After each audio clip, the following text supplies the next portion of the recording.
The post hoc ergo propter hoc fallacy is a fancy way of describing a mistake we sometimes make in thinking one thing causes another just because it happened first. The name is Latin and translates to after this, therefore because of this. It's like saying, I did a rain dance, and then it rained, so my dance must have caused the rain. But we know that's not how weather works.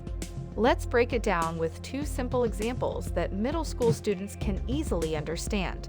Imagine you're on a soccer team and one day you decide to wear a pair of bright blue socks to a game. Surprisingly, your team wins that game. So you think, maybe these socks are lucky. You decide to wear them for every game after that, and your team keeps winning. You start to believe that your blue socks are the reason your team is winning. But here's the catch.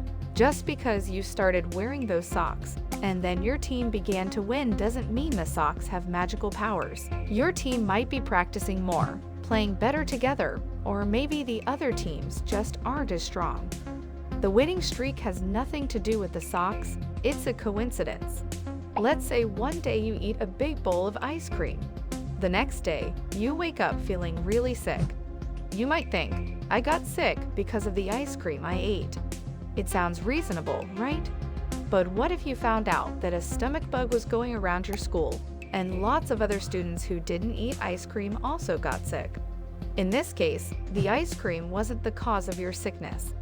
It was just bad timing that you happened to eat ice cream before getting sick. The real cause was the stomach bug spreading around. Both of these examples show how easy it is to mistakenly believe that one thing caused another just because it happened first. It's important to look at all the possible reasons for why something happened and not jump to conclusions based on the order of events alone.